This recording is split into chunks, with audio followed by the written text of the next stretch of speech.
जय श्री कृष्णा। कैसे हैं आप लोग फ्रेंड्स। आज की चर्चा जो होने वाली है बेहद विशेष होने वाली है। आज हम चर्चा करने वाले हैं आपके लग्नपति शनिदेव की। आपके लग्नपति भी होते हैं, कर्माधिकारी भी होते हैं, दंडाधिकारी भी होते हैं। कालपुरुष की कुंडली के अनुसार दसम और एकादश भाव पर इनका कारकत्व होता है। तो देखिए, शनि नवांश नीचता समाप्त कर बनाएंगे अतुल लक्ष्मी योग। मकर राशि 13 फरवरी से मार्च 2025। शनि बुध शुक्र बुध इच्छा पूर्ति योग निर्मित होगा। आकस्मिक धन लाभ होगा। कोहिनूर जैसे चमकोगे। तो देखिए, ये स्थितियां किस तरीके से बनेंगी, क्योंकि केंद्रेश और त्रिकोणेश का संबंध होने जा रहा है और यह संबंध अतुल लक्ष्मी योग का निर्माण करता है। जीवन में तरक्की के अवसर प्रदान कराता है और कहते हैं कि आपके जीवन में जितनी भी अरिष्टता होती है उसको दूर करने में यह योग बेहद महत्वपूर्ण भूमिका निभाता है। शनि देखिए, जैसे कि हम सभी लोग जानते हैं, पूर्व भाद्रपदा नक्षत्र में गोचर कर रहे हैं। भाद्रपद नक्षत्र के दो कहते हैं कि भाग होते हैं। एक पूर्व भाद्रपदा होता है और दूसरा उत्तरा भाद्रपदा होता है। शनि उत्तरा भाद्रपद के स्वामी होते हैं और देवता गुरु होते हैं। और पूर्व भाद्रपदा जो नक्षत्र होता है यह होता है गुरुदेव का। तो देखिए, क्योंकि इसका प्रथम चरण जो होता है वह मेष नवांश के अंतर्गत आता है। मेष नवांश यानी कि शनिदेव के लिए कष्टकारी स्थितियों का निर्माण करना। अब शनिदेव देखिए अपनी नवांश परिवर्तन करने जा रहे हैं और नवांश परिवर्तन करके ये वृषभ के नवांश में जा रहे हैं। वृषभ जो कि शुक्रदेव का नक्षत्र है, क्षमा करें नवांश है। तो वृषभ के स्वामी शुक्रदेव होते हैं। शुक्रदेव इस समय पर तृतीय भाव में बैठे हुए हैं। तृतीय भाव शुक्र जो कि ऐश्वर्य के कारक होते हैं। अब देखिए, जो भी स्थितियां बनती हैं, क्योंकि आपके केंद्रेश यानी कि लग्नेश जो होते हैं शनिदेव होते हैं। बुध जो आपके भाग्येश होते हैं, नवम भाव के स्वामी, ये त्रिकोण के स्वामी हैं आपके। तो इनकी युति बन रही है। शुक्र का शनि पर प्रभाव देखा जा रहा है। भाग्येश और आपके लग्नेश और धनेश ये एक स्थान पर जा रहे हैं। वहीं शुक्र जो आपकी कुंडली में योग कारक प्लेनेट होते हैं। मुख्यतः देखिए, जब भी कुंडली देखी जाती है तो उसमें एक मुख्य ग्रह होता है। अगर वह मुख्य ग्रह आपका शुभ स्थिति में होता है तो फिर आपके जीवन में तरक्की के योग निर्मित होते चले जाते हैं। और अगर शनि के बेसिस पे देखें तो इनके सबसे ज़्यादा अच्छे और योग कारक प्लेनेट जो होते हैं वो शुक्र होते हैं। बुध भी इनके लिए बहुत ही अच्छे प्लेनेट माने जाते हैं। तो ये जो इनका ये एक संबंध बनने जा रहा है वो भी आपके धन भाव में। शुक्र राहु की युति जो ये बन रही है आपके तृतीय भाव में, इसके प्रभाव से यहाँ पर अचानक वाले प्रभाव निर्मित होंगे। राहु देखिए वृद्धि कारक प्लेनेट है, किंतु राहु शुक्र की युति जो है लंपट योग का भी निर्माण करती है। लंपट योग यानी कि आपके एक्स्ट्रा मैरिटल अफेयर्स को भी दिखाती है।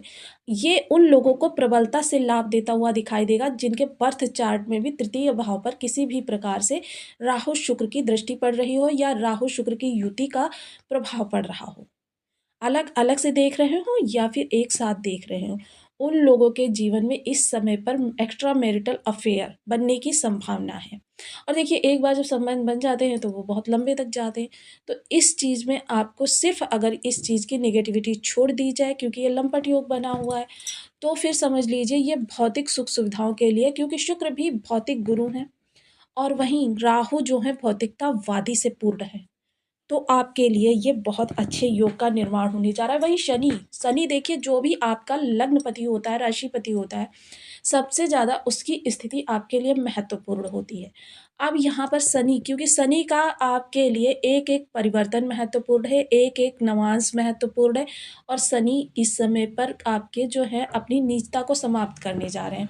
क्योंकि देखिए, इसे इस तरीके से हम समझ सकते हैं, यदि मैं बीमार हूँ यानी कि मेरी इम्यूनिटी कमज़ोर है तो मैं फिर बाहर से आने वाली बीमारियों से सामना किस तरीके से कर सकती हूँ। किंतु यदि मैं स्ट्रॉन्ग हूँ तो छोटी मोटी बीमारियों से मेरा शरीर लड़ने में सक्षम होगा और मुझे उन चीज़ों का पता भी नहीं चलेगा कि कब मेरे ऊपर वो बीमारियाँ आईं और चली गईं। तो आइए, क्योंकि देखिए यह योग जो है 12 राशियों से संबंधित अलग अलग भावों से निर्मित होने जा रहा है। कुछ राशियों के लिए यह राजयोग बनाएगा और कुछ राशियों के लिए देखिए अकारक होगा, क्योंकि ग्रह 3 प्रकार से प्रभाव देते हैं, कारक, अकारक, बाधक। तो आपके लिए यह किस तरीके से प्रभाव लेके आने वाला है, तो बने रहिए हमारे साथ इस वीडियो में। चार्ट पर सूत्र के साथ सारी चीज़ों को समझेंगे। वीडियो बहुत ज्ञानवर्धक होने वाला है। देखिए, अगर आपके बर्थ चार्ट में ग्रह बाधक, मारक, कारक किसी भी प्रकार से बैठा हुआ है, क्योंकि ग्रहों के बैठने की स्थिति से हम डिसाइड करते हैं कि यह ग्रह आपके लिए नेगेटिव है या पॉजिटिव है। कभी कभी आपके लग्नपति भी ऐसे योग बना देते हैं कि जीवन भर आपको किसी भी राजयोग का प्रभाव नहीं मिल पाता है। तो बने रहिए हमारे साथ इस वीडियो में, जानेंगे सूत्र के साथ सारी चीज़ों को। आपके लग्न में 10 नंबर बना हुआ है तो ये राशिफल आपके लिए है। यदि कुंडली में कहीं भी चंद्रमा के साथ 10 नंबर बना हुआ है तो ये राशिफल आपके लिए। कुंडली ना होने की स्थिति में आप इसे नाम राशि से भी देख सकते हैं। यदि अभी तक आपने अपने इस चैनल को सब्सक्राइब नहीं किया है तो प्लीज़ सब्सक्राइब कर लीजिए, वीडियो को लाइक कर दीजिए, चैनल को शेयर कर दीजिए। इससे होगा क्या कि हमारे आने वाले हर वीडियो की नोटिफिकेशन मिल सकेगी आपको सबसे पहले। एक प्यार से कमेंट करना बिल्कुल ना भूलें। कमेंट से हमें बहुत मोटिवेशन मिलता है, हौसला मिलता है और ये पता चलता है आप और क्या जानना चाहते हैं। तो देखिए, शनि देव जो आपके लग्नपति होते हैं वो बैठे हुए हैं आपके धन भाव में, और बुध देव जो आपके भाग्यपति होते हैं, यानी कि देखिए ये त्रिकोणपति हैं। तो त्रिकोणेश, तो देखिए आपके इन दोनों की युति बन रही है जो कि लक्ष्मी योग से। और जब शनि देखिए, यदि शनि आपके परेशान है तो फिर आप भी परेशानी रहने वाले हैं। शनि क्योंकि इस समय मेष नवांश के अंतर्गत आ रहे थे, तो मेष नवांश में होने के कारण कोई भी राजयोग का प्रभाव जो है तो वो उतना ही विपरीत, यानी कि कष्टकारक हो जाता है। जितना बड़ा राजयोग होगा, अगर आपके बर्थ चार्ट में उस ग्रह की स्थिति जिस प्रकार से हो उसी प्रकार से आपके। अब ये नवांश में मेष राशि में थे, यानी कि आपके लिए कठोर परिश्रम निर्मित कर रहे थे। तो देखिए भाई बंधुओं से भी आपकी कुछ दूरी बन रही थी, क्योंकि ये कुटुंब भाव भी है आपका। भाई बंधुओं से भी कुछ दूरी बन रही थी, वैचारिक मतभेद उत्पन्न हो रहे थे। तो अब इन सभी चीज़ों में आपके लिए कमी होती हुई दिखाई देगी। अब जब वृषभ नवांश के अंतर्गत आएंगे, देखिए बुध का भी यहाँ पर साथ होगा। तो बुध, अब जहाँ पर शनि की दृष्टियाँ जाएंगी वहाँ बुध की भी दृष्टियाँ जाएंगी। वैसे तो बुध के पास सिर्फ एक दृष्टि है। तो यहाँ पर आपके लिए एक विशेष योग का निर्माण हो रहा है कि बुध इस समय पर आपको 4-4 भावों से प्रभाव देते हुए देखे जाएंगे। तो शनि इस जगह पर बैठकर देखिए, शनि बेहद शुभकारी स्थितियों का निर्माण करते हैं। हालांकि ज़्यादातर कुंडलियों में क्योंकि इनकी स्थिति ज़्यादा खराब होती है, क्योंकि शनि जो है सत्यवादिता, कर्मठता और बहुत ही मतलब कहते हैं ना कि चीज़ों को दूरदर्शिता के साथ देखना, इन चीज़ों पर बिलीव करते हैं। तो जब शनि इस तरीके के हैं तो अपने जातक को इनसे विपरीत जाने पर ये दंड भी देते हैं। दंडाधिकारी इसीलिए इन्हें कहा जाता है। तो शनि के लिए देखिए, इसीलिए इनकी जो स्थिति होती है आजकल के युग में, सत्यवादिता किसी को भी नहीं पसंद है, कर्मठता किसी को भी नहीं पसंद है, सभी को फास्ट फूड की तरीके से भाग्य भी तुरंत निर्मित चाहिए। धैर्य किसी के अंदर नहीं होता। तो शनि यहाँ पर बैठकर सबसे पहले आपके, कहते हैं ना कि वाणी वाणी भी आपकी इस दौरान सत्य प्रिय ही होगी, सत्य बोलने वाली होगी। हालांकि वाणी की, क्योंकि बुध है यहाँ पर वाणिज्यिक हैं, तो बुध क्या है, लोगों को परखना सिखाते हैं, मैनिपुलेट करना सिखाते हैं कि लोगों को परख कर उसके अनुसार बोलें। तो यहाँ पर देखिए एक चीज़ आपके साथ अच्छी होती हुई देखी जाएगी कि आप सामने वाले की मंशा को भाप कर, यदि आप असत्य नहीं बोल सकते तो क्या करेंगे, आप मौन रहना ही आपके लिए श्रेयस्कर होगा। खान पान में बेहद सात्विकता का ध्यान रखें, क्योंकि सात्विक रहना इस समय पर आपके लिए सर्वोपरि है। क्योंकि शनि जो है देखिए इस प्रकार के आचरण से बहुत ही ज़्यादा आपके लिए रुष्ट रहते हैं, और इस समय पर जाते हुए शनि देव हैं, यदि इस समय पर रुष्ट हो गए, जो आपके लिए स्थितियां निर्मित हो रही हैं, फिर आपको उनका भी दंड भोगने के कारण वो स्थितियां आपकी चली जाएंगी। अब यहाँ पर देखिए आपके पैतृक संपत्ति में किसी प्रकार का विवाद विवाद हो रहा था, तो उसके निवारण का आपको इस समय पर मार्ग प्रशस्त होंगे। आपके किसी भी प्रकार से धन संचयन नहीं हो पा रहा था, तो आपको कुछ ऐसे मार्ग प्राप्त होंगे जिनके द्वारा आपके धन संचयन होने प्रारंभ होंगे। तृतीय दृष्टि आपके सुख भाव पर जाएगी। तो देखिए, जब यहाँ पर शनि की दृष्टि पड़ती है तो थोड़ी सी आपकी परिवार से दूरी बना देते हैं शनिदेव।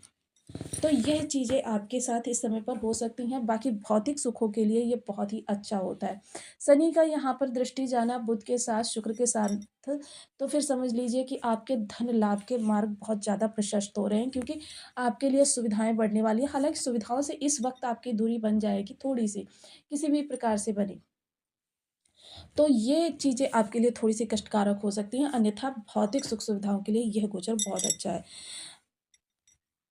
परिवार के बीच आपसी सौहार्द बना रहेगा। परिवार में आप मांगलिक कार्यक्रम की रूपरेखा भी बना सकते हैं। सप्तम दृष्टि जब आपके अष्टम हाउस पर जाएगी, तो थोड़ा-सा बाहर निकलते वक़्त चोट-चपेट का ध्यान रखें।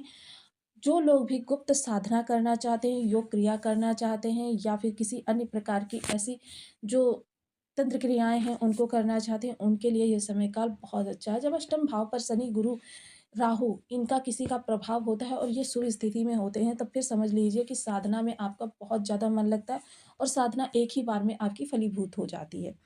वहीं जो लोग भी गुप्तचर विभाग से जुड़े हुए हैं, इंटेलिजेंस डिपार्टमेंट से जुड़े हुए हैं, रिसर्च फील्ड से जुड़े हुए हैं, मेडिकल लाइन से जुड़े हुए हैं, या एमएनसी वगैरह में वर्क करते हैं, उन लोगों के लिए ये बहुत ही अच्छा समय काल है।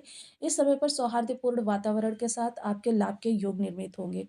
ससुराल पक्ष किसी प्रकार से मनमुटाव चल रहा है, हालाँकि मनमुटाव चल रहा है आपका, क्योंकि ससुराल पक्ष से शनि ने यहाँ पर रिलेशंस आपके थोड़े-से खराब करवा दिए हैं।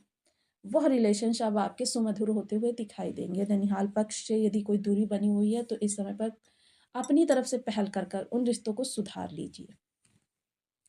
दसम दृष्टि यहाँ पर जाएगी, तो शुक्र का साथ लिए हुए दसम दृष्टि, वही शुक्र की स्वयं की दृष्टि यहाँ पर, तो फिर यह समझ लीजिए कि आपके लिए इच्छा पूर्ति योग, क्योंकि देखिए दसम भाव, क्षमा करें, एकादश भाव इस प्रकार का होता है, और एकादश में शनि को कारकत्व भी प्राप्त है। शनि की कारकत्व के साथ दृष्टि और इनके सबसे योग कारक प्लेनेट की इनके साथ में दृष्टि, तो फिर समझ लीजिए कि इच्छा पूर्ति। अब शुक्र भौतिक ग्रह हैं और शनि इस समय पर इनके नवांश से गोचर कर रहे हैं, तो यह आपकी भौतिक इच्छाओं की पूर्ति के लिए बहुत अच्छा समय है। आपके लाभ के सोर्स बढ़ते हुए दिखाई देंगे। आपके देखिए बहुत से लोग ऐसे होंगे जो किसी रिश्ते को बनाने के लिए आतुर होंगे, किसी रिश्ते को प्रगाढ़ करना चाहते होंगे, उन लोगों के लिए यह समय काल बहुत अच्छा है। भूमि, भवन, वाहन वगैरह खरीदना चाहते हैं काफ़ी लंबे समय से, तो उसके लिए, क्योंकि आप यहाँ पर आप ये कह सकते हैं कि यहाँ पर तो ये एकादश भाव है, यहाँ पर भूमि, भवन, वाहन कैसे? क्योंकि ये इच्छा पूर्ति भाव भी है। आपकी इच्छाओं की कितनी पूर्ति होगी और किस प्रकार की इच्छाओं की पूर्ति होगी, यह यही भाव डिसाइड करता है। तो आपकी, क्योंकि भौतिक सुख सुविधाओं के लिए जो चीज़ें बन रही हैं, निर्मित हो रही हैं, तो ऐसे में यदि भूमि, भवन, वाहन के लिए भी आप देखिए, एक चीज़ और कही जा सकती है कि ये चीज़ें जो है, प्रोसीजर जो होता है काफ़ी लंबा होता है।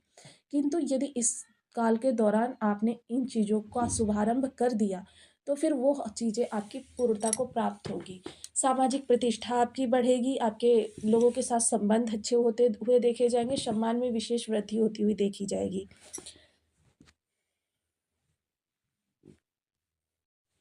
ऐसे में यदि इनमें से किसी भी ग्रह की स्थिति आपके बर्थ चार्ट में थोड़ी-सी विपरीत हुई, तो फिर समझ लीजिए कि आपको प्रभाव भी विपरीत ही प्राप्त होने वाले हैं। और मैं आपसे सदैव आग्रह करती हूँ कि आप अपने सभी ग्रहों को विशेषकर बलवान रखें, और लग्नेश को तो बहुत ही ज़्यादा। तो देखिए, शनि के लिए ओम शनिश्चराय नमः और बुध के लिए ओम बूम बुधाय नमः। इन बीज मंत्रों का आप 1 माला, 2 माला, 5 माला, 7 माला, 11 माला का जप नियमित अपनी सुविधानुसार करना प्रारंभ करें। एक संख्या होती है निश्चित मंत्र जप की, उसके पूर्ण हो जाने के पश्चात आपका वह ग्रह आपके ऊपर से अपनी अरिष्टता को समाप्त कर देता है। शनिवार का व्रत कर सकते हैं, शनि की होरा में निर्जला व्रत कर सकते हैं। पीपल वृक्ष पर, शनि मंदिर में, या घर के मुख्य द्वार की चौखट पर तिल के तेल का एक दीपक अवश्य जलाएं। बुध के लिए देखिए, माता दुर्गा की पूजा कर सकते हैं, या श्री गणेश भगवान को नित्य प्रति 3 दुर्वा चढ़ा सकते हैं, गम बीज मंत्र का जप कर सकते हैं। तो देखिए, ये छोटे छोटे से उपाय जो होते हैं, हमारे जीवन में ग्रह की अनुकूलता हमें प्रदान कराते हैं। इसीलिए शास्त्रों में इन चीज़ों का बहुत ही विशेष महत्व है। आप हरी मूँग का दान करके बुध को अपने अनुकूल कर सकते हैं। बुधवार के दिन करें। तिल, सरसों का तेल, लोहे की कोई वस्तु, ये सारी चीज़ें शनिवार को दान करें। किसी कि हक का हनन ना करें, आपको शनि की कृपा प्राप्त होगी। तो आपको वीडियो कैसी लगी मुझे कमेंट बॉक्स में ज़रूर बताएं। चैनल पर न्यू है तो प्लीज़ वीडियो को लाइक शेयर, चैनल को सब्सक्राइब करना बिल्कुल ना भूलें। मिलती हूँ नेक्स्ट वीडियो में, तब तक के लिए नमस्कार। अपना ध्यान रखें, स्वस्थ रहें, मस्त रहें।